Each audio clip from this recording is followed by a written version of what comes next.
डोलाऊंगी ना, करूंगी वट सावित्री की पूजा, प्रीतम को पंखा डोलाऊंगी ना।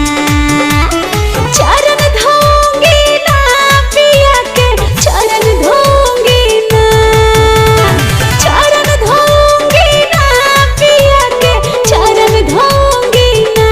करूंगी वट सावित्री की पूजा, सजन को पंखा डोलाऊंगी ना। करूंगी वट सावित्री की पूजा, बलम को पंखा डोलाऊंगी ना।